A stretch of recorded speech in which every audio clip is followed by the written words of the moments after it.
j'ai pas envie de baisser les bras, quoi. C'est pas parce qu'on est blessé qu'on peut pas s'en sortir. Donc même des fois avec les plantes, je suis là, il y a une plante qui fait vraiment la gueule, n'importe qui la dégagerait, moi je lui donne une chance, quoi. Et souvent elles remercient et puis elles font leur vie après, hein, où elles passent, elles passent l'arme à gauche, mais pour moi il faut donner une chance. Puis il faut se bagarrer, quoi. Je voulais faire une espèce d'arche de Noé, je voulais laisser personne, quoi, parce que le gazon c'est un désert. Hein. Pour moi c'était terrible. J'en ai fait des nuits blanches, hein, de savoir que toutes mes salamandres, mes orvets, mes hérissons, qu'est-ce que j'allais en faire. J'ai fait au fur et à mesure, j'ai commencé à sortir les plantes, des pots. C'est vrai qu'on a fait le travail de gros, donc sortir les arbres, les fruitiers au mois de février. Merci les amis, hein, ça a été possible parce que ça a été du travail de groupe. Et puis après, on s'est rendu compte au printemps que quand je sortais une plante, dans le cratère de terre un peu bouleversé d'où tu sauvais la plante, tu revenais 3-4 jours après, il y avait 5-6 plantes qui étaient ressorties. Chaque personne en fait a connu une trogne dans sa vie. Et c'est souvent les enfants, les petits-enfants qui ont des souvenirs incroyables de leurs parents ou de leurs grands-parents. Donc là, des fois, on peut remonter sur les générations qui ont connu avant le remembrement et qui ont des attachements à ces arbres. Une mine d'or de connaissances à aller chercher en collectage, en témoignage, sur la langue aussi, comme on les appelait. Cette biodiversité qui revient super vite là au niveau des oiseaux, ça m'émerveille vraiment de voir avec quelle rapidité la nature se réapproprie un endroit. Il y a encore moins d'un an, c'était un champ de maïs, quoi. Monoculture de maïs, un sol qui était à nu. Donc moi c'est ça qui m'émerveille, c'est de voir cette capacité. Ça donne de l'espoir en fait, quoi. Et voilà, on fait des îlots comme ça où si on laisse juste la place à la biodiversité, si on se fait petit et qu'on laisse la place aux autres êtres vivants, ça va super vite.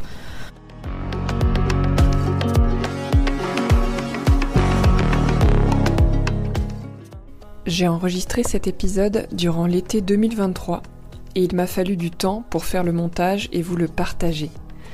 Peut-être parce que je connais Marie Gauter depuis que j'ai 19 ans et que j'avais besoin de temps pour mettre en lumière toutes ses facettes. Elle était à l'époque salariée de l'Observatoire du plancton à Lorient et j'ai eu la chance d'être sa stagiaire. 13 ans plus tard, elle me recontacte pour tisser un lien entre son projet de paysanne et l'école d'agroécologie voyageuse. Ce lien ne s'est pas fait comme prévu puisque l'école a fermé, mais je l'ai aidé à déménager sa forêt-jardin sur son nouveau terrain à Kervignac dans le Morbihan. J'ai l'intention, avec les 2 épisodes qui suivent, de vous plonger dans le monde d'Humus Libre. Un monde où on accueille et transmet la magie de la vie sous toutes ses formes. Dans cette première partie, je discute avec Marie après une session d'entretien de son jardin-forêt l'été dernier. Marie partage son lien profond avec le vivant. Une connaissance à la fois scientifique et, je dirais, en plus de ça, une connexion d'âme à âme avec les plantes. Elle partage son expérience de paysanne herboriste qui a déménagé, non sans tourbillon émotionnel et dos cassé, sa forêt-jardin de 15 ans dans un champ de maïs. Dans la deuxième partie, on partira ensemble en sortie d'ethnobotanique paysanne pour comprendre l'histoire de ce bois et des chemins creux profondément influencés par la culture paysanne. Nous circulons de trogne en trogne pour rencontrer la ronce, l'aubépine, le sureau, le châtaignier, l'ortie, la grande berce, le noisetier ou encore le tilleul. Je profite de cet épisode pour faire passer un message crucial auprès des communes. Marie a mis 2 ans à trouver un nouveau terrain et un logement. Si vous êtes élu, s'il vous plaît, attelez-vous à cette priorité de faciliter le retour des paysans et des paysannes dans votre commune. Je m'excuse pour le vent et les bruits que vous entendrez parfois, ce sont les aléas quand on enregistre dans un champ ou dans une serre. Belle écoute à la rencontre d'une femme profondément humble et passionnée par la vie.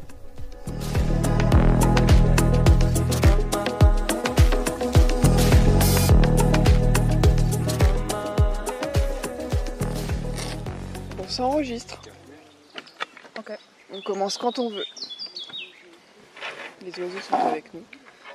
Ça c'est chouette. Hein. Voilà, quantité d'oiseaux différents qu'il y a sur cette parcelle. Donc bienvenue dans le podcast de l'école d'agroécologie voyageuse, Marie.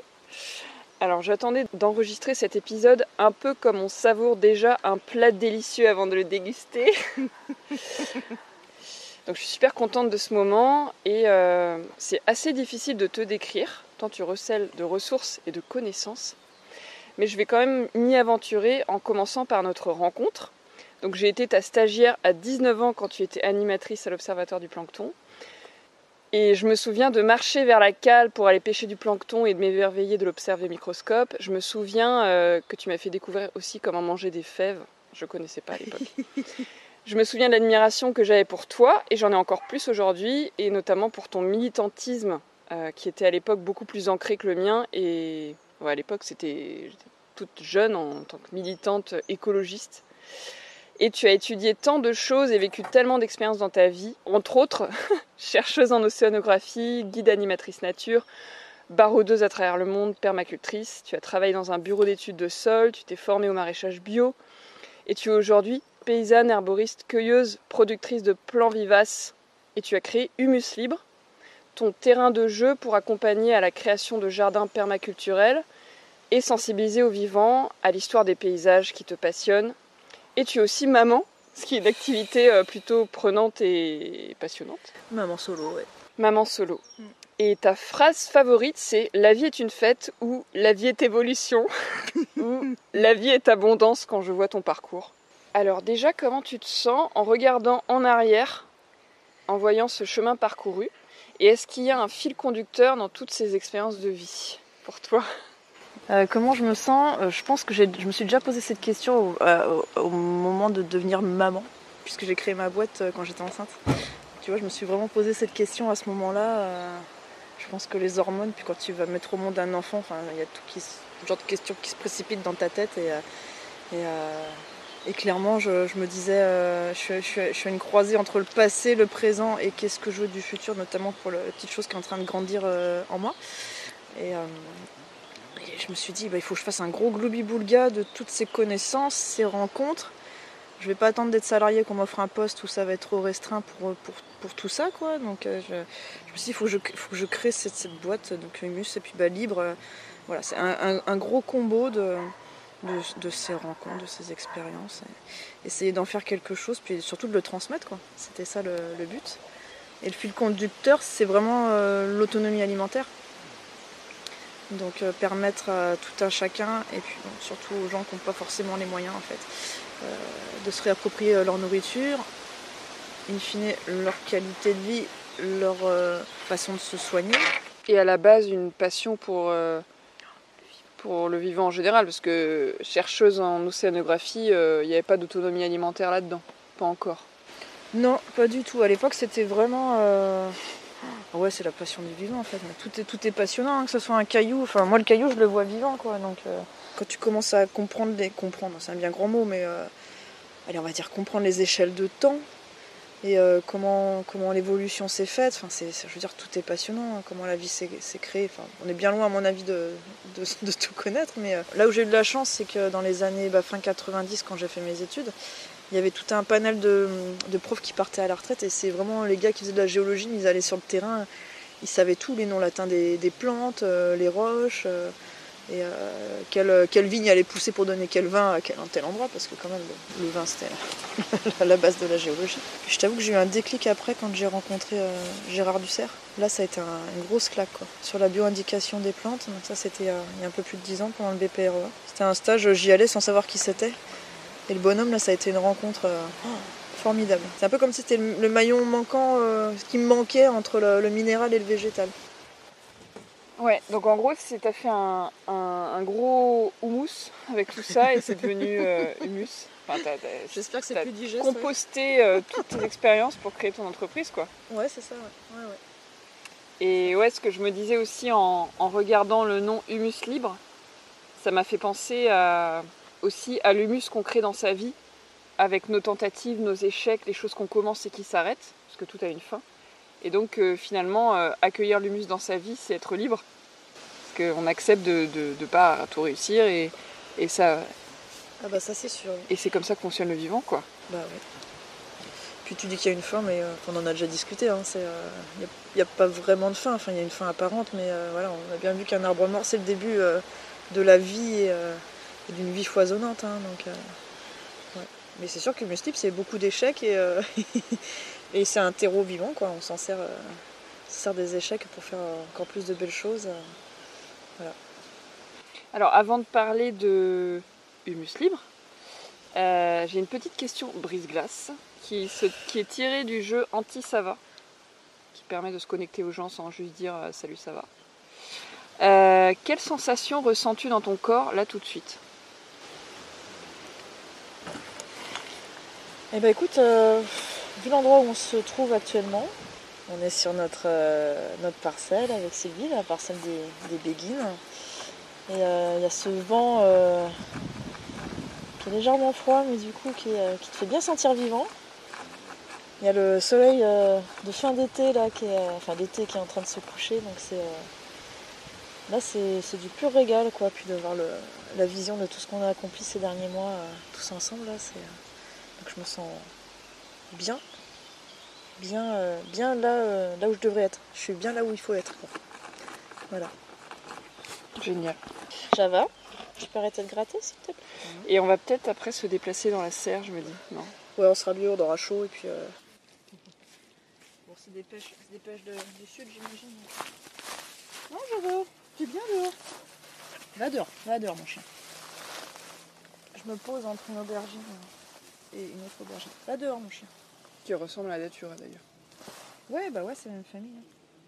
Alors, posé entre deux aubergines, tu vas pouvoir répondre à, si tu le souhaites, à une autre de mes questions par rapport à ton rapport au vivant.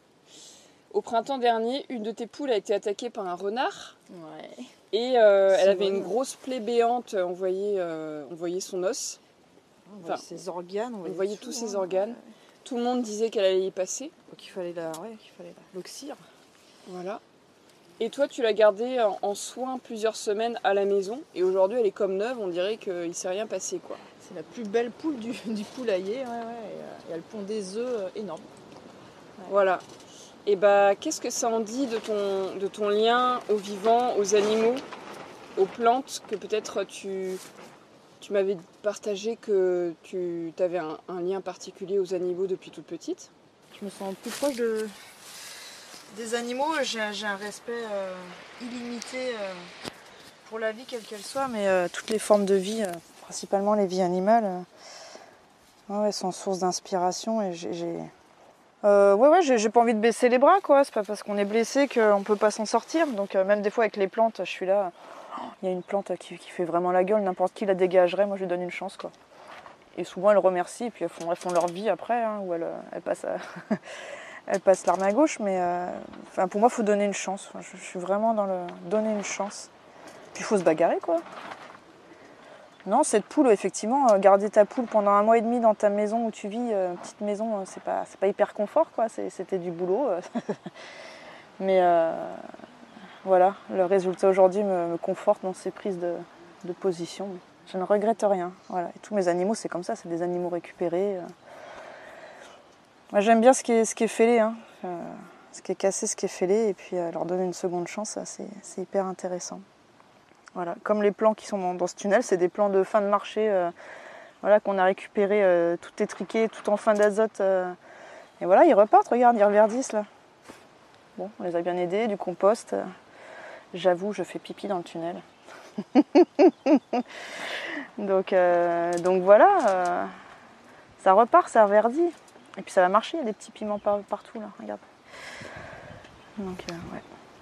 Comment tu décrirais ton lien vivant ? Est-ce que c'est donner sa chance à chaque petit être ? Est-ce que tu as un lien plutôt sensitif ? Est-ce que c'est juste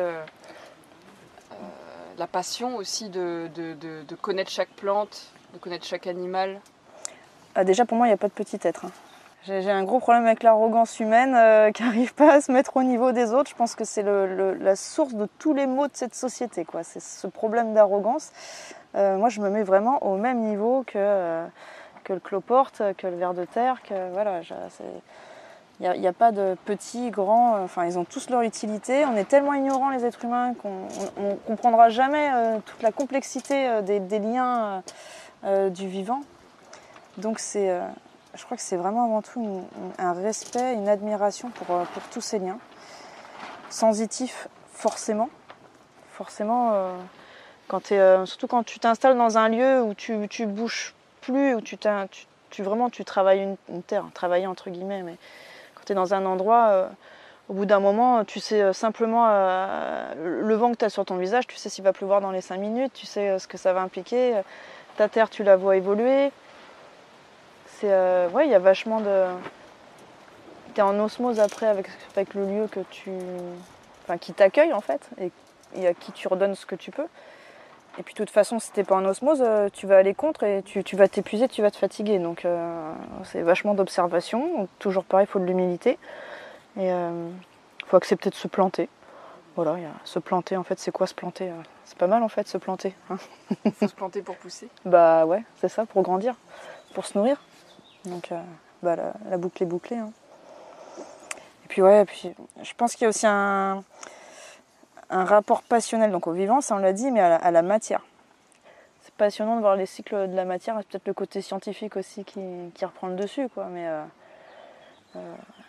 chaque brin d'herbe, chaque truc est recyclé. Enfin, il n'y a pas de gâchis, il y a pas de... Tout a une place, tout se transforme. Enfin, on pourrait en parler pendant des heures, hein, c'est passionnant. Et est-ce que c'est ce que tu transmets à travers Humus Libre? Eh ben, c'est ce que j'essaye. Ouais. J'essaye d'expliquer ça à qui veut bien l'accueillir. Donc un peu toutes les générations, c'est ça qui est chouette. Oui, c'est ce rapport à la matière, au vivant. Ouais. Tout à fait, que ce soit...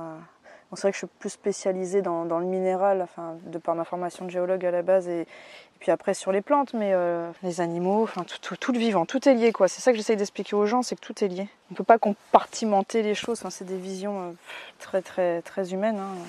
Moi, quand je te vois œuvrer au quotidien, ce qui m'impressionne, c'est de voir que tu observes énormément et tu repères chaque petit être, parce qu'il y a des êtres qui sont petits en taille par rapport à nous. Oui, dans le sens là, en petite taille, oui, d'accord. Moi, ce qui m'a impressionné, c'est... Donc, tu as déménagé ta forêt-jardin. Quand je t'ai re-rencontré après 15 ans sans se voir, tu cherchais... tu avais récupéré ce terrain, vous aviez planté les premiers arbres, et là, ce terrain qui était un champ de maïs s'est transformé en forêt-jardin en devenir. Donc c'est pas encore une forêt-jardin, mais ça commence à bien prendre tournure. Et c'est super chouette parce que ta forêt-jardin, elle était dans ta précédente maison. Et les propriétaires ont souhaité récupérer le terrain et la maison et t'ont demandé de laisser un gazon nickel. Tout à fait, oui. À ce moment-là, tu as souhaité tout embarquer, rien laisser. Tout à fait. Est-ce que tu peux nous raconter un peu comment tu t'es sentie dans ce moment-là de déménagement d'une forêt-jardin avec l'envie de prendre soin de chaque plante que tu as ramenée là ou qui s'est ramenée là toute seule parce que tu as créé les conditions pour qu'elle revienne? Le processus, ça a été comment? Alors ça a été un peu douloureux au départ parce que je t'avoue que donc, cette forêt-jardin qui avait 15 ans était absolument incroyable, hein, sur à peine 400 mètres carrés. Il y avait, je pense que j'avais estimé à 300 espèces différentes, mais je me suis rendu compte au déménagement que c'était bien plus. C'est incroyable. Donc ça a été d'abord beaucoup de stress, de peur de ne pas réussir. Je voulais faire une espèce d'arche de Noé, je voulais laisser personne, quoi, parce que le gazon, c'est un désert. Hein. Pour moi, c'était terrible. J'en ai fait des nuits blanches, hein, de savoir que toutes mes salamandres, mes orvets, mes hérissons, qu'est-ce que j'allais en faire. Voilà, tous mes insectes, ça a été des nuits blanches. Hein. Il n'y avait pas que les plantes, là, il y avait tous les petits animaux embarqués là-dedans, quoi. Donc j'ai fait au fur et à mesure, j'ai commencé à sortir les plantes, des pots. C'est vrai qu'on a fait le travail de gros, donc sortir les arbres, les fruitiers au mois de février. Merci les amis, hein, ça a été possible parce que ça a été du travail de groupe. Il y a eu beaucoup d'aide, de solidarité.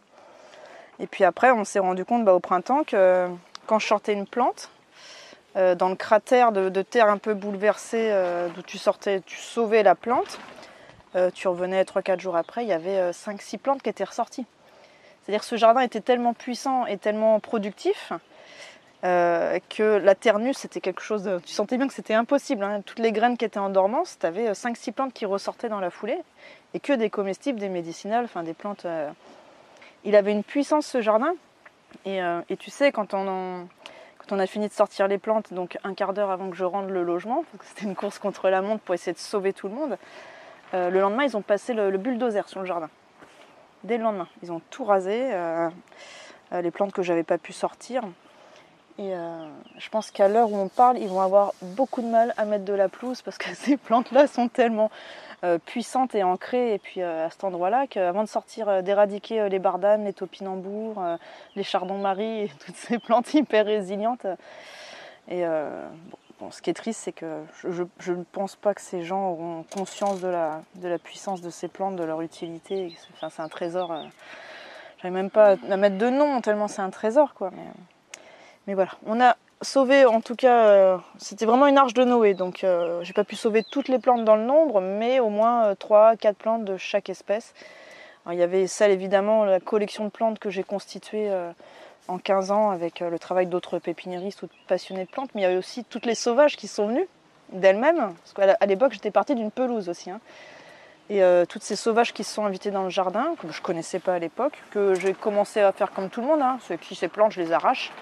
Je les connais pas, je les arrache, et puis petit à petit, j'ai compris que ça servait à rien de les arracher, elles étaient plus fortes que moi, et puis petit à petit, j'ai appris à connaître, à mettre un nom dessus, et puis à comprendre les molécules qui pouvaient nous accompagner dans la vie de tous les jours, le plaisir du goût, manger différemment, se soigner différemment.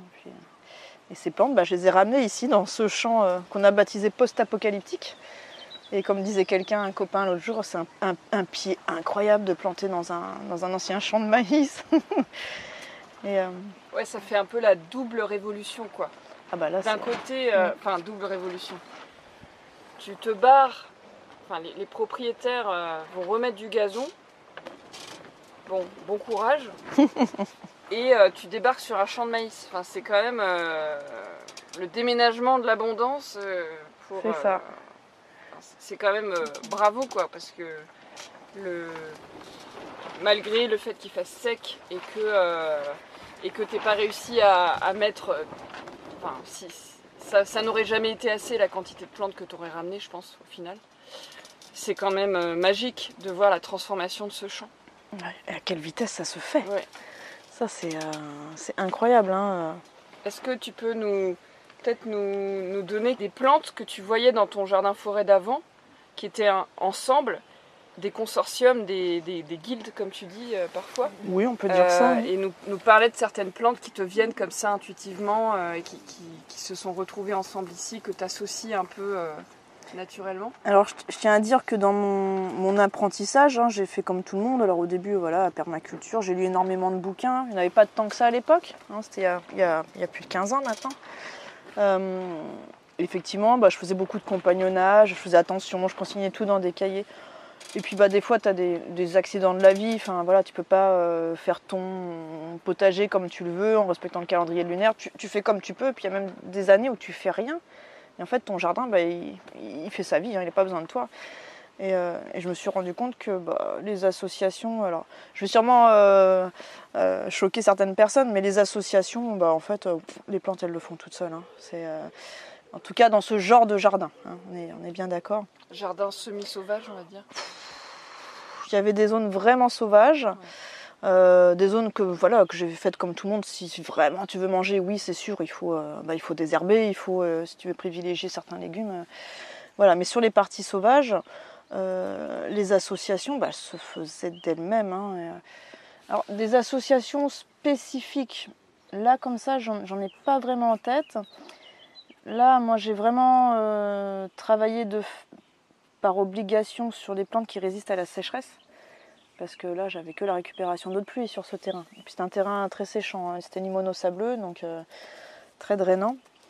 Et j'ai surtout vu des plantes qui s'adaptaient. Et celles qui ne s'adaptaient pas, évidemment, disparaissaient assez rapidement. Mais ça, c'est ma citronnelle Java que tu es en train d'arracher pour te purger, là. Merci.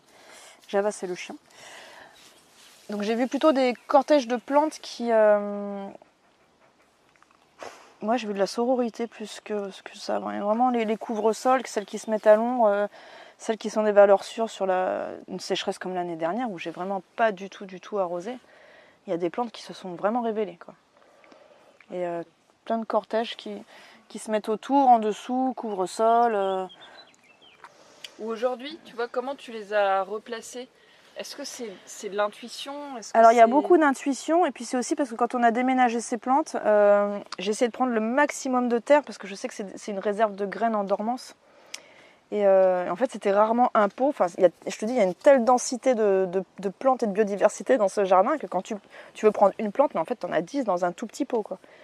Donc tu replantes, bah voilà, tu as une mauve, et au pied de la mauve, et bah, tu as ortie, tu as la berce, tu as sûrement un petit fraisier qui se balade, et puis bah, tu as des graines de pavot, donc si tu mets pas trop de paillage, bah, le pavot va ressortir, la roche qui ressort de partout, enfin toutes ces comestibles. Il y a toujours des graines de salade, vu que moi les salades, ça fait 15 ans que je les laisse monter à graines, et il y a de la salade qui ressort de partout, hein, si tu mets pas de paillage.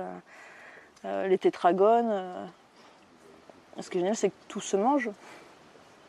Évidemment, les soucis, les bourraches, il y en a partout. Les camomilles. Enfin, puis mon fameux wasabi, là, la grande passerage, qui est aussi présente un peu partout. L'absinthe. L'absinthe a énormément bien tire son épingle du jeu de la sécheresse. Ce jardin qui a été un peu ton terrain d'expérimentation et de découverte de la permaculture. Tout à fait. C'est vraiment une base pour...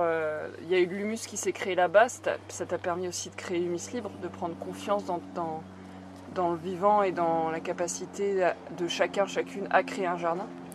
Tout à fait. Un des aspects de cette entreprise, c'est d'accompagner les gens sur la création de leur jardin. Alors permaculture, c'est plus trop un mot que j'utilise, parce qu'il a été tellement utilisé à tort et à travers que... Enfin, dès qu'un terme est un petit peu trop à la mode, moi j'arrête de l'employer. Le but, c'est vraiment d'accompagner les gens, qu'ils aient un balcon ou qu'ils aient un terrain de 20 mètres carrés, 200 mètres carrés, 2 hectares. C'est d'arriver justement à ce système de jardin qui va nourrir, qui va soigner et qui va être relativement autonome en eau. Voilà, il faut que les plantes soient... plutôt rustique, vivace. Moi je travaille quand même beaucoup sur les vivaces. J'essaie vraiment de bannir tout ce qui est terreau ou apport d'eau, quoi. Il faut vraiment essayer de s'affranchir un maximum là-dessus, d'où l'intérêt de travailler avec la matière, le paillage, sans arrêt. Et le but, c'est d'accompagner même les familles qui ont des enfants qui bossent 35-40 heures par semaine, qui sont salariés, c'est de trouver en fait l'espèce de forfait, de système qui va leur convenir. On est beaucoup dans le pragmatisme, hein. Et comment arriver à avoir du plaisir et du résultat sans se dégoûter. Donc je dis souvent que je viens casser leurs rêves. Parce que, ouais, il y a beaucoup de pragmatisme, hein. Je pense que des fois... Casser leurs rêves pour qu'ils deviennent réalité, quoi. Pour qu'ils deviennent réalité, tout à fait. Rétrécir un peu le rêve. C'est ça. Pour le rendre un peu plus réalisable, quoi. Voilà, pour qu'il y ait du plaisir et des résultats, hein. Même si les résultats doivent être revus à la baisse, il faut être... ouais, je vais reparler de pragmatisme, hein. Faut être réaliste, puis surtout faut anticiper là, parce que ça bouge à une vitesse. Donc il y a vraiment des enjeux cruciaux, il y a des problématiques cruciales à aborder, hein. L'eau, la matière, l'énergie. Et t'accompagnes quel type t'accompagnes des particuliers, des entreprises? Qui est-ce que t'accompagnes avec Humus Libre? Alors beaucoup de particuliers avec le bouche à oreille, de gens qui sont convaincus déjà du bénéfice de ce genre de jardin, bénéfice à tous les étages, hein. Des collectivités aussi, voilà, en bénévolat aussi. Tu vois, sur la commune sur laquelle j'habitais, là, bah, ça y est, on a planté des arbres fruitiers, des petits fruits, des vivaces. On voit vraiment une évolution aussi des services techniques des communes sur la relation à la nourriture, au vivant, et puis sur le fait de replanter des arbres et replanter au cœur des villes, des villages. Beaucoup les particuliers, et puis bah, là j'aimerais bien développer avec les entreprises aussi, hein. Je pense que c'est vraiment des sujets fédérateurs, hein, quand tu dois faire une pause ou quand tu dois te retrouver, plutôt que se retrouver sur le parking à fumer une clope, on va se retrouver les mains dans la terre ou aller grignoter 2-3 groseilles. Ça n'empêche pas d'aller fumer une clope, hein. Tu veux ôter les mots de la bouche. Oui, on n'est pas je suis pas en train de faire Tu mets des choses dans des cases. Du diktat, oui, de bien-être et tout ça. Voilà. Moi je dis souvent que je suis naturopunk, hein. Je suis pas en train de dicter, je suis pas dans le bien-être idéal. Non, on peut très bien boire des coups, fumer, et puis voilà, se nettoyer avec les plantes après, repartir en mangeant sainement. La vie est une fête, hein, c'est ce qu'on disait. Voilà. Donc tu accompagnes les gens à être autonomes dans leur jardin, c'est-à-dire que tu les accompagnes au début et après... Au maximum, ouais. En fait, dès le début, on évalue par un petit questionnaire le degré de faisabilité de leur autonomie. Il y en a qui n'ont vraiment rien à faire de l'autonomie parce qu'ils savent que ça ne va pas être possible de par leur métier, le temps qu'ils ont à consacrer, leur santé. Enfin, tu vois, il y a plein de raisons pour lesquelles ils ne tendent pas vers ça. Mais en tout cas, c'est vraiment une volonté de faire évoluer aussi le jardin. Souvent, ce qui revient, c'est la biodiversité. C'est les gens ont bien conscience que leur jardin manque de biodiversité. Je fais toujours un diagnostic de faune, de flore, et puis de sol avant de commencer. Et souvent, les gens ne savent pas que dans leur jardin, ils ont une mine d'or, quoi. Et ça, c'est la base de mes diagnostics et de ces études-là, c'est d'accompagner les gens sur déjà connaître ce qu'ils ont, savoir ce qu'ils ont chez eux, quoi. Parce que c'est plein de connaissances qui malheureusement ont été perdues et qui malheureusement ne sont pas enseignées dans la plupart des écoles. Ouais, donc en fait, ce qui t'anime, c'est d'accompagner. En accompagnant, tu transmets des savoirs et aussi sensibiliser et transmettre avec les visites. Tout à fait. Les sorties. Ça, c'est vraiment... comme je le disais tout à l'heure, tu es un puits de savoir. Je suis impressionnée par ta mémoire, en fait, à retenir les noms des plantes, les aspects historiques aussi, des trognes. C'est une démarche intellectuelle qui demande de l'énergie, mais je suis toujours à la recherche de connaissances. Oui, c'est ça. Tu te dis toujours ignorante. Oui, mais je serai tout le temps ignorante parce que c'est tellement puissant tout ce qu'il y a à connaître. Et puis, ce qui est important, c'est justement d'essayer de faire tomber l'arrogance. C'est-à-dire qu'il y a un truc que tu vas soi-disant apprendre ou savoir à une date précise, et 2 semaines après, on va découvrir que c'est pas du tout vrai.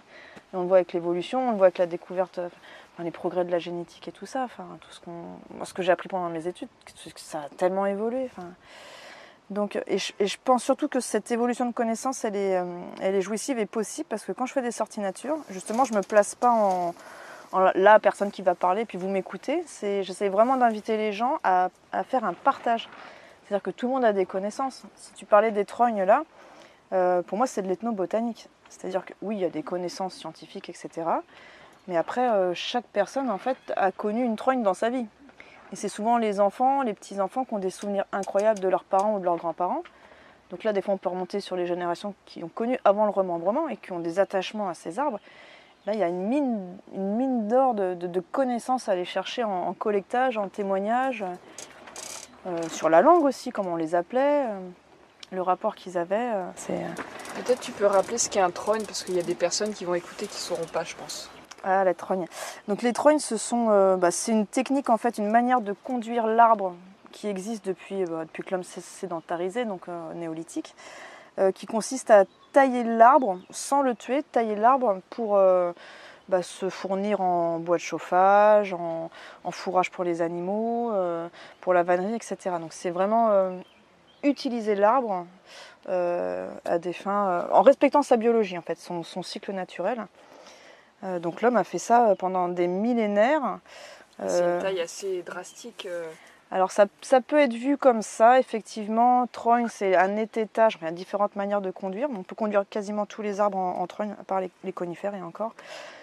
Mais oui, ça peut être vu comme quelque chose d'un petit peu violent, sauf que ça permet de faire de l'arbre un compagnon sur le long terme, parce que les arbres qui sont conduits en trogne, sauf accident, sauf mauvaise pratique, vivent plus longtemps qu'un arbre qui n'est pas conduit en trogne.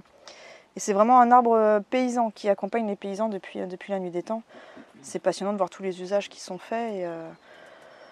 Et pour moi, c'est ok, c'est le passé. Le présent, c'est vrai que les trognes, c'est un patrimoine qui a été abandonné, qui périclite là, depuis le remembrement, donc les années 60-70.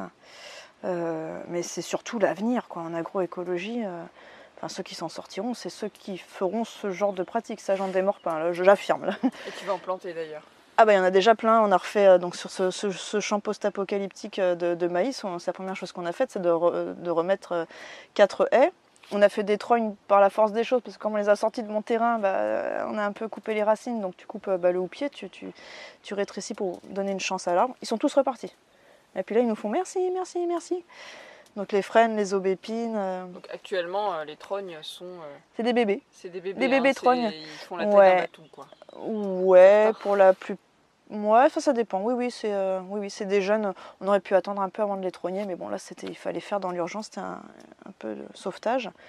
Mais à terme, tous les arbres qu'on va planter, on va replanter une centaine là au mois de janvier, on les conduira pour la plupart en trogne. Voilà. Parce que ça va permettre de faire de la matière, toujours pareil. Hein. Faut du couvert végétal, il faut apporter de la matière. Ça, c'est un peu le nerf de la guerre, comme je te disais, puisqu'on pour l'instant, on n'a pas d'eau. Et puis, l'eau, de toute façon, hein, ça va être une problématique. Donc, pour moi, c'est vraiment développer la vie microbienne, la vie du sol, la vie bactérienne. Refaire du sol, quoi. Refaire du sol. C'est l'urgence absolue. Refaire du sol pour qu'ils soient autonomes aussi, eux. Voilà. Et donc, dans tes balades, tu pars à la rencontre de trognes bretons, du coin ici que tu connais que tu connais bien d'ailleurs. Quand tu voulais déménager, tu voulais rester dans le coin, alors notamment pour l'école de ta fille, mais aussi parce que tu connais tellement de territoire que finalement c'est presque un énorme jardin où tu emmènes les gens se balader à la rencontre de trognes dans des chemins creux. Tout à fait, on a la chance d'avoir un territoire qui est d'une richesse incroyable, parce qu'on a ces trognes, ces chemins creux qui sont en bordure de ria, en bordure de mer. Donc on a carrément la mer qui rentre très loin dans les terres. On a des chênes qui ont les racines qui trempent dans l'eau de mer, l'eau saumâtre, avec des algues au pied. Et des chênes qui ont 200, 300 ans, qui sont torturés, boursouflés, tordus, qui sont magnifiques. Et c'est vrai qu'on a une biodiversité, avec cette mosaïque de milieux différents, c'est sans fin. C'est vrai que c'est pas un endroit qu'on a envie de quitter comme ça. C'est pas facile. Hein. Donc, puis il y a tellement de patrimoine. C'est vrai que ces arbres-là ont été épargnés par le remembrement parce que c'est un petit peu vallonné à certains endroits et puis parce que c'est au bord de la mer, quoi. Donc c'est passé à travers ce grand massacre. Et du coup, il y a un patrimoine d'arbres. Donc oui, je me mets à recenser ces vénérables trognes. Plutôt l'hiver, quand elles perdent leur feuillage. Là, on rentre vraiment dans l'intimité de l'arbre. Hein. Tu peux voir toute sa structure. Moi, je dis tout le temps que tu fais de l'archéologie de l'arbre. Quand tu commences à avoir une bonne lecture, tu peux savoir pourquoi l'arbre a été taillé de cette sorte. Tu peux savoir le paysan, ce qu'il voulait en faire. Tu peux même, un peu comme les blocs de pierre, tu sais, qui sont sculptés, tu vois en fait, si c'était un gaucher ou un droitier qui a sculpté la pierre, tu peux aussi sur les arbres voir les techniques des paysans, pourquoi c'était fait, si c'était gaucher, droitier, s'il a fait ça bien à l'époque ou pas, comment l'arbre s'en est dépatouillé, ce que ça a créé sur l'arbre. Ah ouais, c'est passionnant. Il paraît qu'il y avait même des gens qui se cachaient dans les trognes et qui ont été sauvés pendant la guerre. Tout à fait. Ouais. Ça, c'est arbre. Bah oui, parce que la plupart des trognes sont creuses de par cette façon de tailler. Donc ça a été des cachettes pour les enfants, mais même maintenant, moi j'emmène ma fille dans les chemins creux, dès qu'il y a une trogne, elle se cache dedans.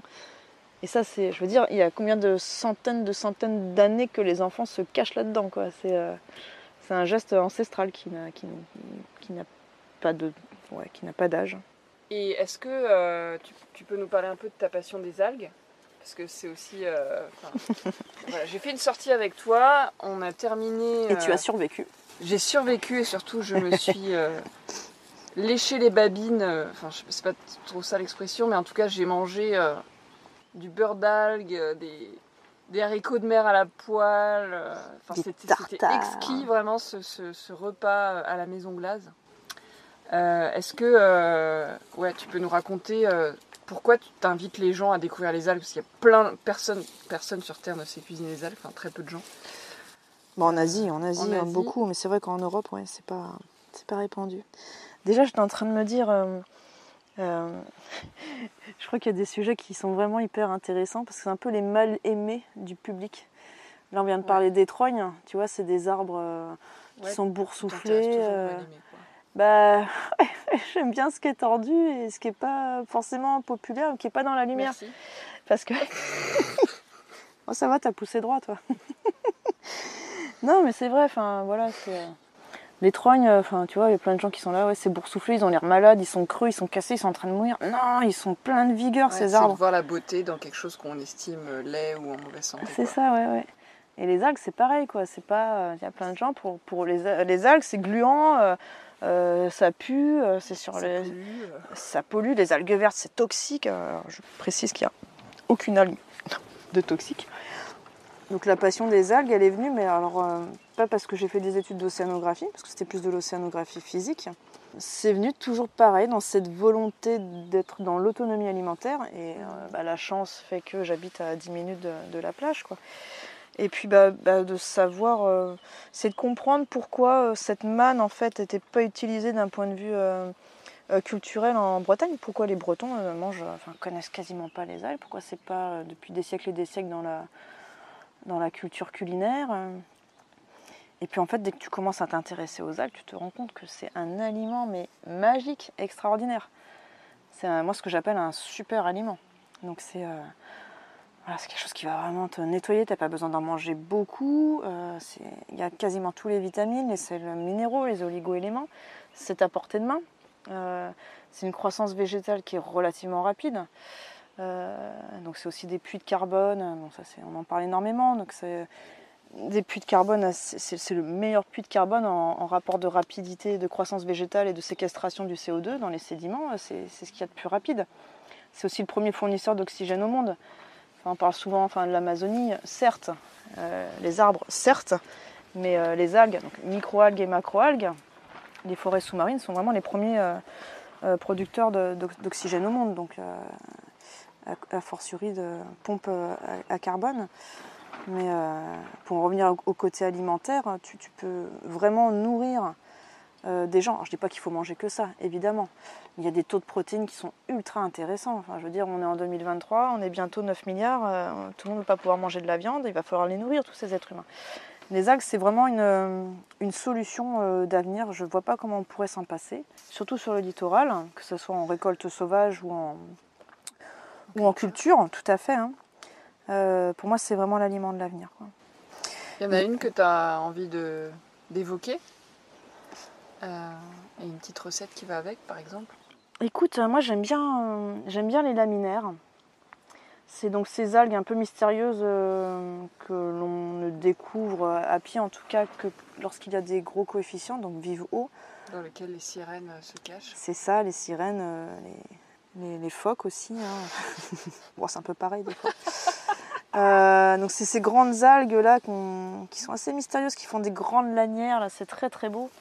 Déjà, je les trouve un peu emblématiques du réchauffement climatique parce que c'est des algues qui ne supportent pas des températures supérieures à 18-20 degrés. Elles ont vraiment besoin d'eau riche en oxygène, brassée, etc. Et à ma toute petite échelle, petite crotte d'humain, je vois l'évolution en 10 ans de ces algues qui régressent, ces populations qui régressent.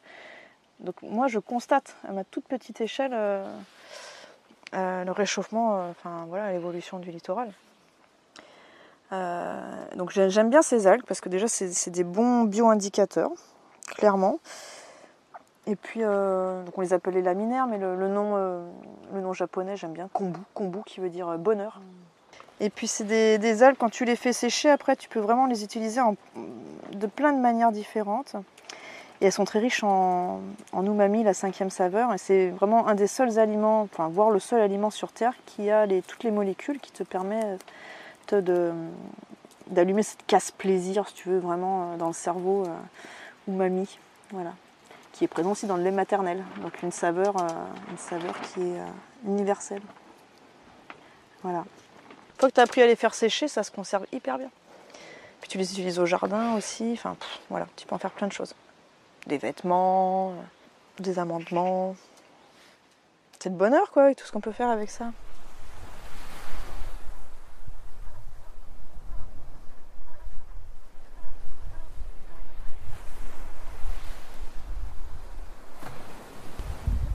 Je vous rappelle que les algues vertes ne sont pas toxiques. On appelle ça la laitue de mer. Donc vous en avez. Donc ça c'est pareil, elle a pris un petit peu cher pendant l'été. Mais vous en avez qui sont plutôt en plaques. Donc ça c'est la lulve. Là s'il y a plein de petits trous, c'est parce qu'il y a des mini bigorneaux, des brouteurs se mettent dedans toutes les nuits. Mais c'est pas grave. C'est les limaces de la laitue de mer. Vous avez des beaux morceaux, là, elle est bien verte. Hein. Il y a encore un mois, après l'été, c'était tout blanc ici. Hein. C'est pour ça elle est sortie à l'été. Elle est belle. Hein. Elle est très très belle. Donc ça c'est celle qui est plutôt en plaque. Alors ça c'est intéressant pour faire des papillotes. Goûtez, hein. Allez-y. Des papillotes. Elle est assez résistante. Ouais, vous allez voir, elle est un peu coriace. Moi comme ça, je l'aime pas trop. Alors, faut vraiment la hacher menu avec un bon couteau aiguisé et faire une marinade avec de l'huile, du citron. Donc celle-là, c'est qui fait des filaments. Ouais. Alors vous en avez vu une qui faisait des filaments très très fins. Donc je vous ai dit celle-là, vous la récoltez pas parce qu'elle est vraiment pénible à nettoyer. Celle-là, c'est juste une histoire de pragmatisme. Hein. Il y a tout le temps du sable, mais elle est très bonne sinon. Entre les deux, vous avez celle-là. Donc qui est souvent, vous voyez, sur les petits rochers comme ça. Moi je l'aime beaucoup celle-là, facile à nettoyer. Alors elle a un nom qui est pas très sexy, c'est Enteromorphe intestinalis. Enteromorphe intestinalis, c'est un intestin parce qu'effectivement elle a une forme d'intestin. Alors pulventube, pas sexy non plus. Mais voilà. Mais heureusement nous avons le nom japonais. C'est Ao Nori. Rien à voir avec la plus loin, nori, qui est la feuille qui sert au maki. Celle-là, elle est très facile à faire sécher. Vous voyez, elle est assez fine. Et à réduire en paillettes ou en poudre, c'est vraiment utilisé comme un condiment au Japon. On en met vraiment partout. Non, en plus, c'est bien de picorer sur l'estran parce que les algues sont des coupes fins. Et qu'on est à une heure où on va avoir faim. On va avoir envie. Voilà. Tout le monde l'a goûté? Alors maintenant on va faire une petite randonnée, on va tracer vraiment tout droit, je vous ai montré les principales.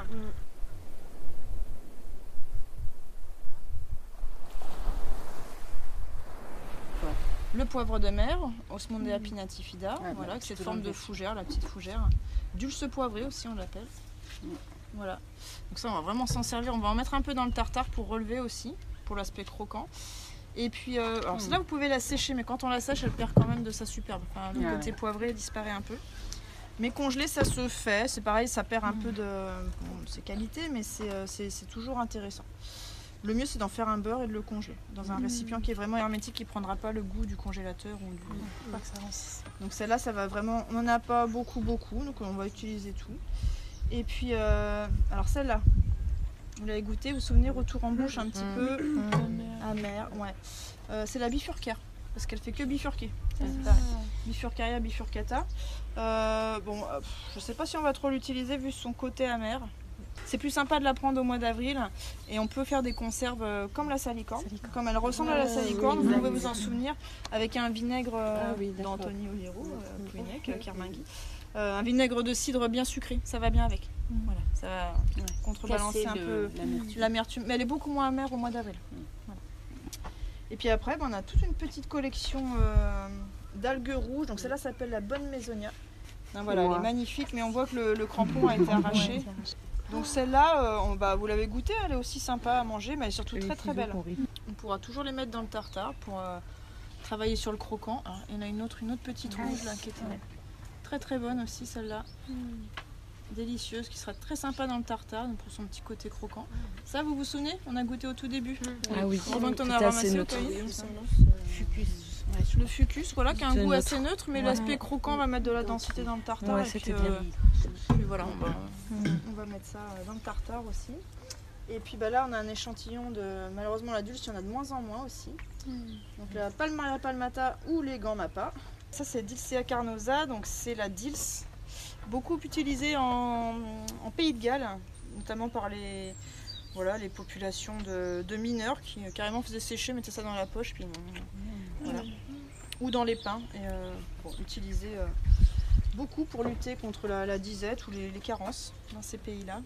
Elle est délicieuse en chips, ça juste poêlée comme ça, ça a un goût d'œuf à albumine super sympa. D'accord. Voilà. Allez, maintenant au boulot si vous voulez manger. Ça va, personne qui est en hypoglycémie. On va attaquer, alors on va commencer. Alors le menu, on va faire un beurre aux algues. Ensuite on va faire un tartare. En même temps on va faire un tartare. Tout ça il faudra tartiner sur du bon pain, du fourni de Gavray, du bon pain bio au levain là. On va répartir ça en deux. On va faire un popcorn aux algues et on va faire des chips de kombu royal. On va faire une soupe miso Et on va faire un gomasio. Gomasio, tout le monde connaît? Oui. Gomasio, enfin une sorte de furikake amélioré sans protéines animales. Donc on va se répartir en groupes. Dans l'ordre, on va lancer donc une équipe qui va lancer le beurre tout de suite parce que ça se fait très rapidement. Donc on va pouvoir grignoter en même temps qu'on continue à manger rapidement et éviter les malaises. Voilà. Si vous avez un petit peu d'eau de mer qui vous reste quelque part, on peut mettre. Voilà. Très bien, ça évitera qu'ils cuisent au soleil.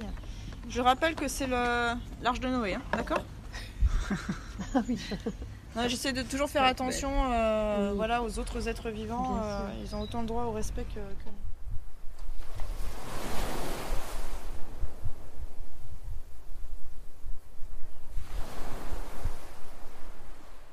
Tu parlais de ton observation du littoral qui change à ta petite crotte d'échelle d'humain. Comment tu te sens avec ça? Comment tu le vis au quotidien? Ça dépend des jours. Au quotidien? Il y a des fois je survis, ouais. Des fois j'ai honte d'appartenir à l'espèce humaine. J'ai vraiment honte. Hein. Des fois il y a vraiment des jours où je suis en colère. Je suis en colère qu'on ait toutes ces facultés intellectuelles et qu'on mette ça si peu au service du vivant. Je parlais d'arrogance tout à l'heure. Moi ça me désespère cette ignorance générale envers le règne du vivant, envers toutes les formes vivantes qui nous entourent. Ça, c'est vraiment un truc qui, des fois, je me sens marginalisée. Hein. Je peux rester des semaines entières, je ne peux pas voir d'être humain tellement je ne nous supporte plus. J'ai honte. J'ai honte. J'ai vraiment honte. Et puis, dès que ça va mieux, je repars au combat. Et puis, essayer de faire de la pédagogie, de transmettre ça, cette richesse. Pour moi, c'est l'ignorance, c'est la pire des choses qui soit. L'ignorance, l'arrogance, mais bon. Et où est-ce que tu vas puiser du coup des ressources pour il suffit que j'aille dans. Je m'assois 5 minutes, je vais en forêt, je vois tellement de belles choses que je me dis non mais nom de Dieu, il faut vraiment que je leur explique quoi. Faut qu'ils sachent. Ouais. C'est vraiment là, ça repart, l'énergie elle revient.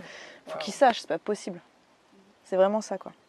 Une énergie de guerrière arc-en-ciel quoi. Ouais, mais enfin il s'agit vraiment pas de moi, il s'agit de ce que je vois. Je voudrais vraiment que les gens s'en rendent compte à quel point c'est. Mais t'es en mode warrior du vivant quoi. Bah ouais. Tu retrouves l'énergie de repartir au combat de la transmission. Et tout à fait. de planter malgré tes problèmes d'épaule. Ouais, mais les problèmes d'épaule, ça se fait sentir vivant aussi. Ça te rappelle que t'es vivant quand t'as mal quelque part. Comme un trogne. Comme une trogne, tout à fait. Une trogne. Ouais.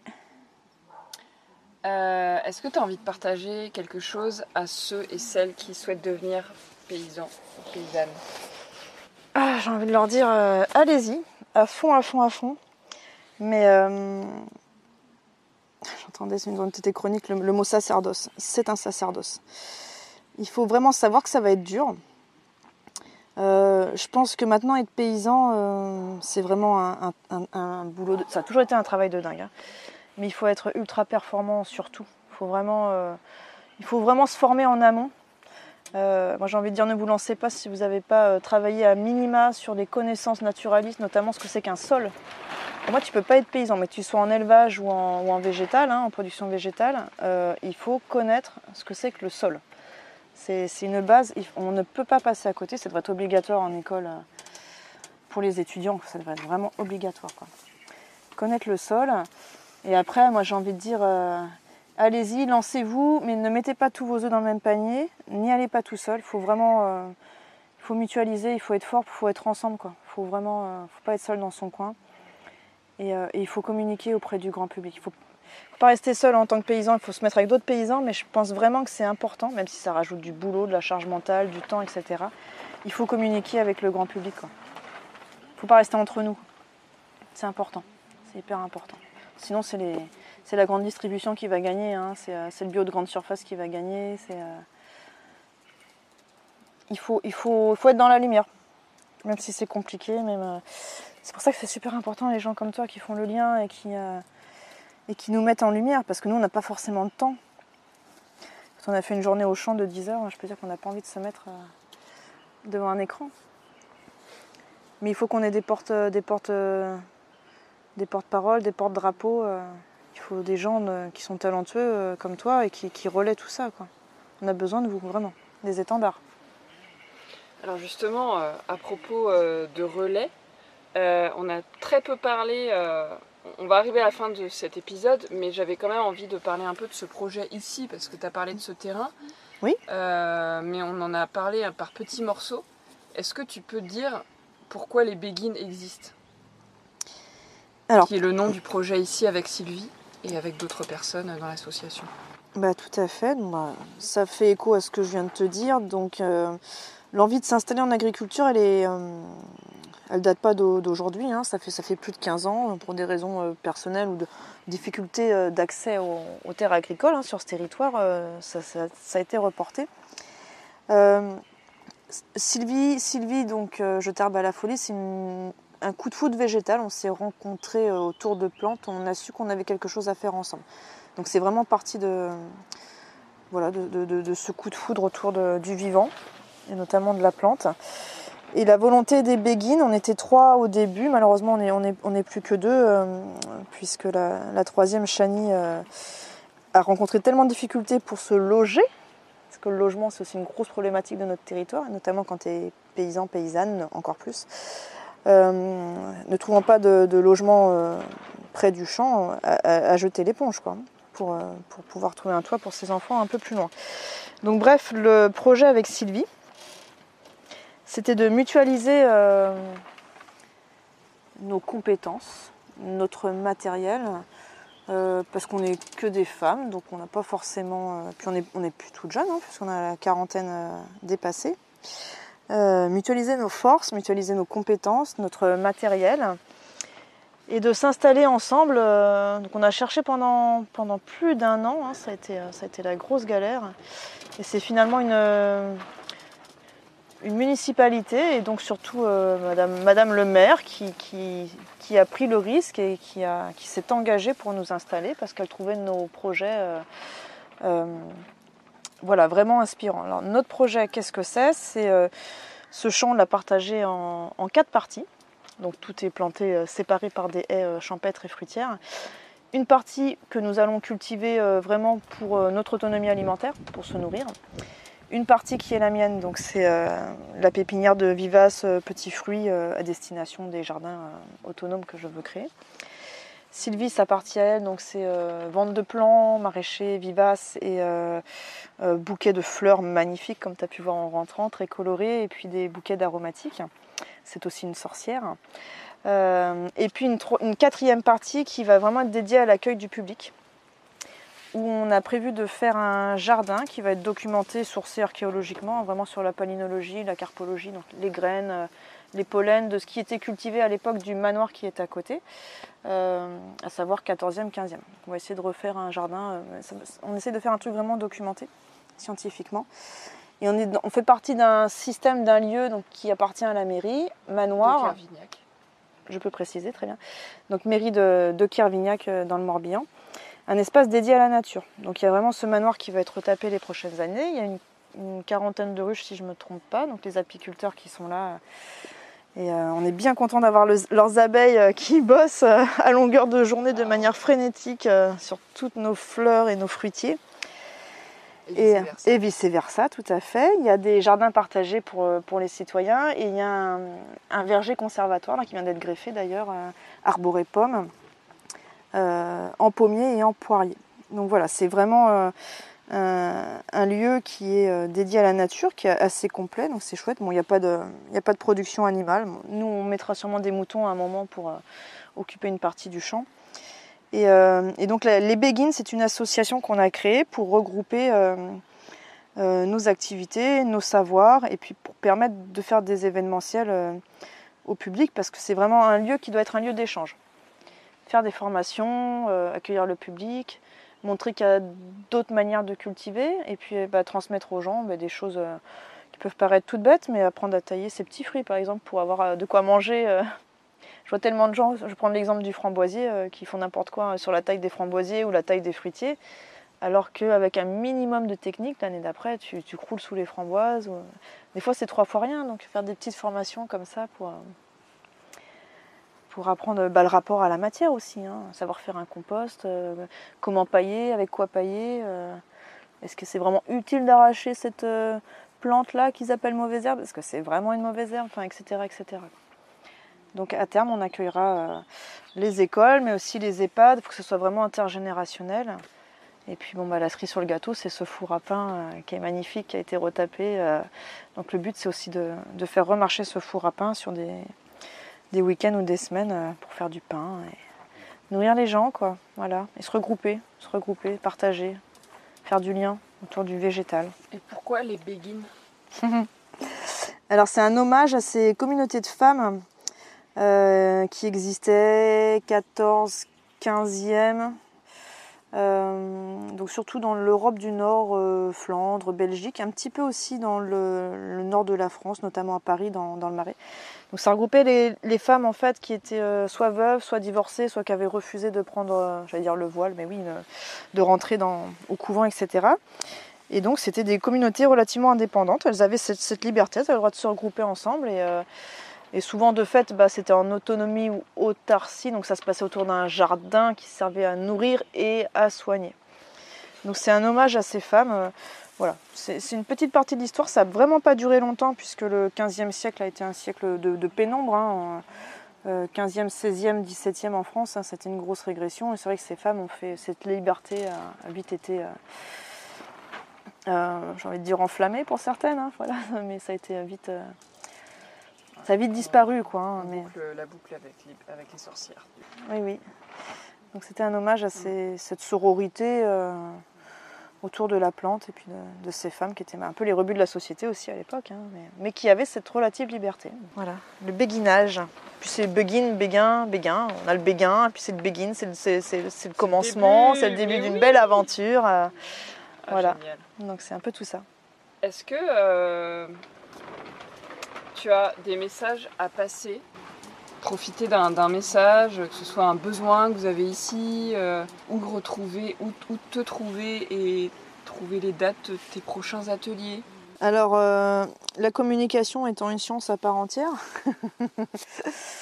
c'est vrai que j'ai pas forcément le temps de bien communiquer sur les dates ou les projets qu'on fait. Hein. Je fais ce que je peux. Donc pour l'instant, il y a juste un petit site, Humus Libre, un site internet. Enfin, c'est pas un petit site, mais il n'est pas forcément... Oui, il est très beau, mais il n'est pas à jour en fait. Puis j'ai pas le temps, pas les connaissances. Voilà, la page Facebook est un petit peu plus vivante. Bon, c'est Facebook, mais faut s'en servir. C'est un outil comme un autre. Donc si vous voulez suivre les aventures des béguines et du Humus Libre, oui, il y a certaines choses qui vont être postées. C'est vrai que la com, c'est un peu le nerf de la guerre et qu'on n'a pas le temps. Donc toute aide est la bienvenue.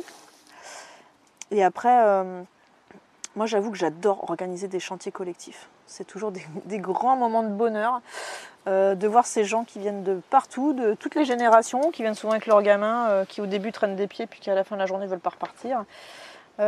J'adore les gros chantiers. Et déjà nous aider, nous, parce que c'est vrai qu'on est à l'installation. Une installation, c'est toujours compliqué, c'est très fatigant. C'est vrai que là, cette année, on y a laissé quand même pas mal de fatigue. Voilà, le but, c'est vraiment que ce soit un terrain ouvert à tout le monde.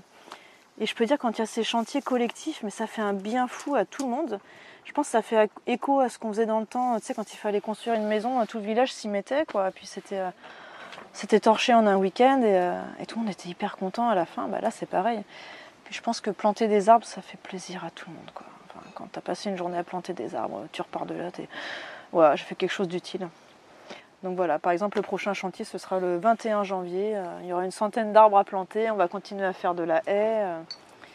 Et d'ici là, il y a plein de choses à faire. C'est vrai qu'on n'a pas d'abri pour l'instant et on n'a rien pour récupérer l'eau de pluie. Enfin, on est vraiment au balbutiement de notre projet. Donc voilà, si quelqu'un a une caravane, une petite caravane à nous vendre, et puis s'il y a des gens qui veulent venir planter ou tailler ou pailler ou désherber, voilà, c'est toujours l'occasion de discuter, échanger des connaissances.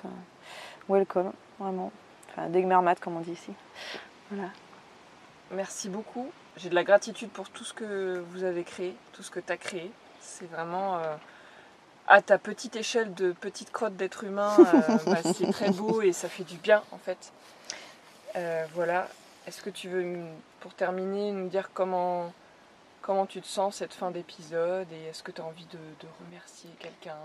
Je vais te remercier toi, Opaline, parce que ton énergie quand tu es venue mettre les mains dans la terre, puis nos discussions absolument décousues et passionnantes qu'on a pu avoir. Je pense que les plantes qui ont été plantées, mises en terre quand on parlait, vont avoir une énergie de dingue. Et donc oui, non, je tiens vraiment à remercier tous les gens qui ont cru en nous et qui nous soutiennent et qui là déjà disent que le travail qu'on a accompli est formidable, parce que c'est vrai qu'on a des petits coups de mou des fois, comme tout le monde, hein, c'est pas facile. Hein, donc merci à tous ces gens qui croient en nous, à ce qu'on fait, ce qu'on veut transmettre. Voilà, et puis en fait j'ai envie de dire merci à la nature, parce que vraiment quand je vois en si peu de temps la biodiversité qui s'est installée dans ce champ post-apocalyptique, comme on le nomme, moi ça me donne vraiment de l'espoir. La vitesse à laquelle ça peut revenir, pour peu que tu t'en donnes les moyens. Par contre, ok, on a bossé, hein. Faut pas croire que ça s'est fait tout seul, mais on donne un petit coup de pouce et après, la nature, elle demande qu'à revenir, quoi. Et ça donne beaucoup, beaucoup, beaucoup d'espoir. Et de bonheur. Et de joie. Merci. Merci à toi, hein. C'est vraiment... faut qu'il y en ait plein des lieux comme ça, quoi.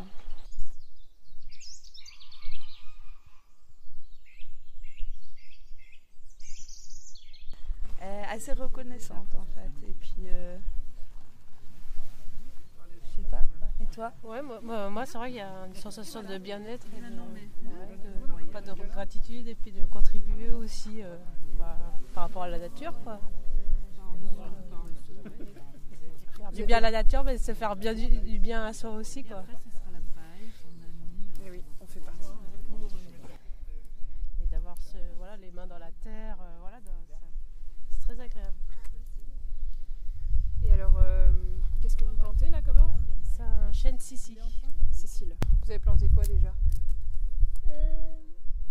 Des oignons et des pommes de terre, oui. Vous aimez les arbres? Parce qu'on a besoin. T'aimes bien les arbres? Oui.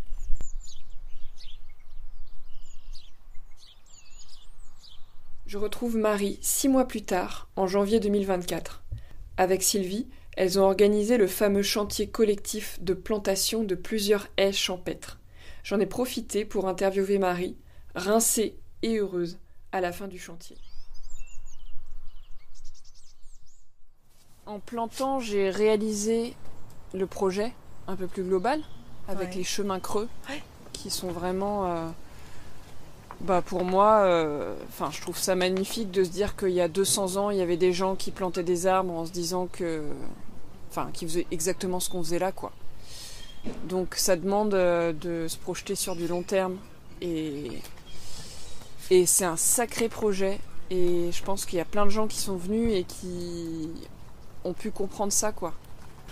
Là, on a planté une petite centaine d'arbres. Ouais, aujourd'hui une centaine d'arbres, ouais, c'est ça. On avait 12 essences différentes. Ouais. Donc voilà, des arbres de Auget, du merisier, du hêtre, du châtaignier, du chêne Cécile, du tilleul, voilà. Et puis un peu de l'aulne là dans le fond du terrain qui est bien engorgé.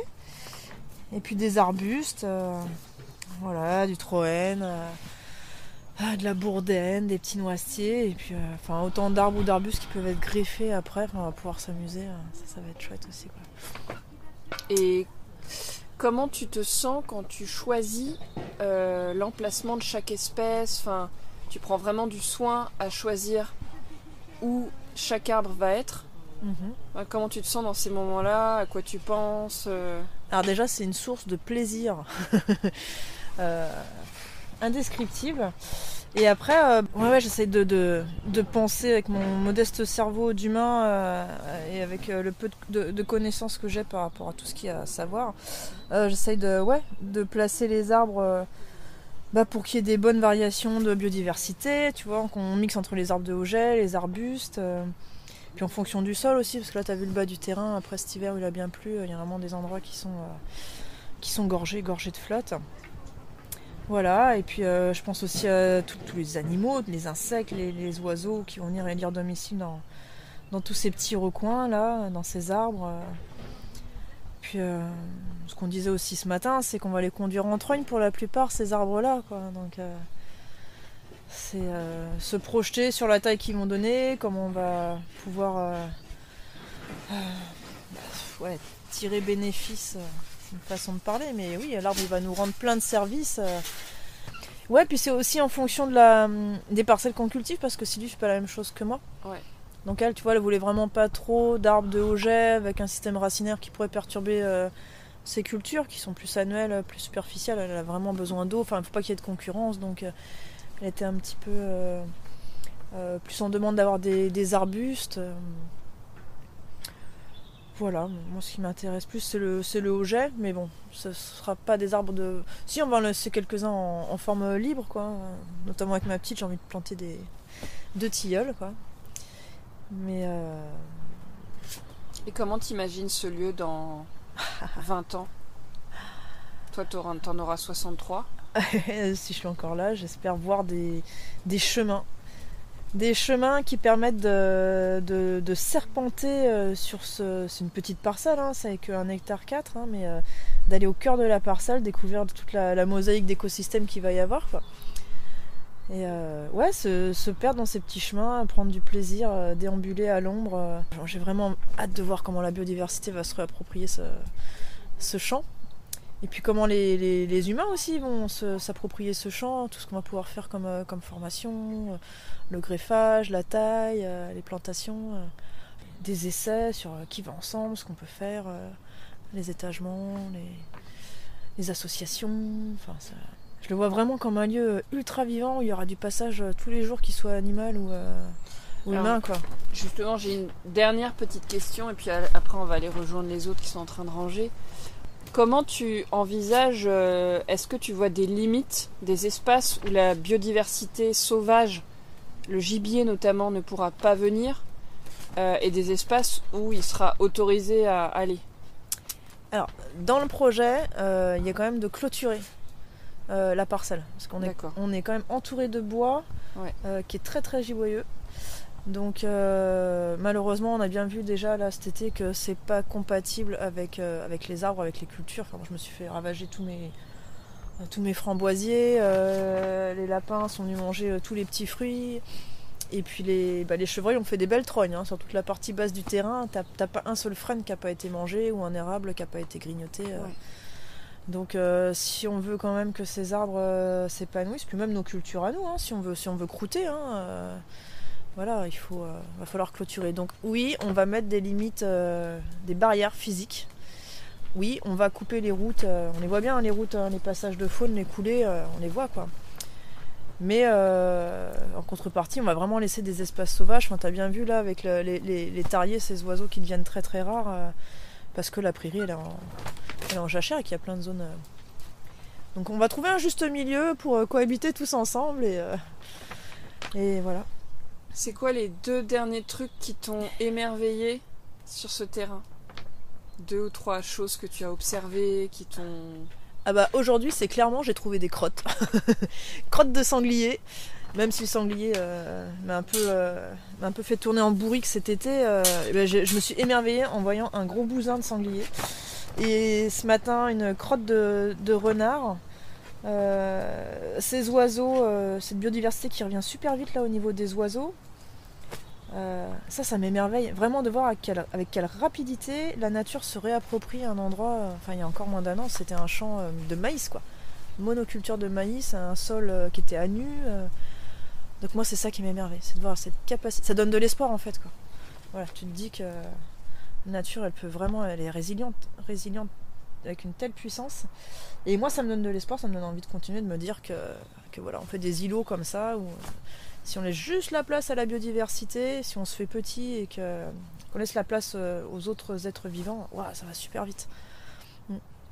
Et du coup, si les gens veulent venir contribuer sur ce terrain à Kervignac dans le Morbihan, ils peuvent te contacter via ton site.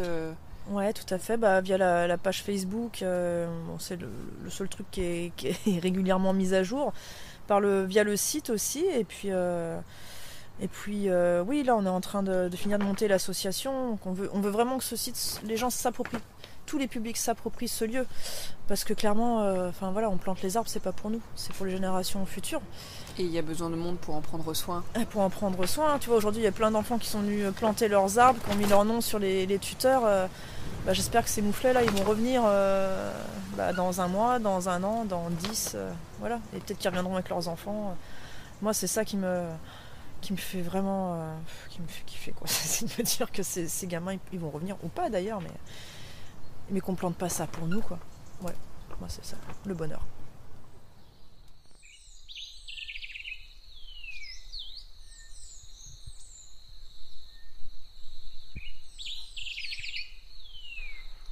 Alors, comment vous sentez-vous après avoir écouté cet épisode ? Je vous invite à prendre juste un petit moment pour ressentir ce qui se passe à l'intérieur de vous. Si vous souhaitez m'encourager à continuer à développer mon travail, vous pouvez me soutenir sur mon Tipeee Agroécologie Voyageuse. Une autre manière de me soutenir est de mettre 5 étoiles sur votre plateforme d'écoute et laisser un petit commentaire. Vous pouvez aussi partager cet épisode à 3 personnes qui pourraient être intéressées par ce sujet et suivre le podcast Agroécologie Voyageuse sur Instagram. Si vous souhaitez être tenu informé de la sortie des prochains épisodes, je vous invite à vous inscrire à ma lettre d'inspiration agroécologique, le mycélien. Tous les liens sont dans la description du podcast. Prenez bien soin de vous et surtout, n'oubliez pas, ne soyez pas expert, soyez vers de terre.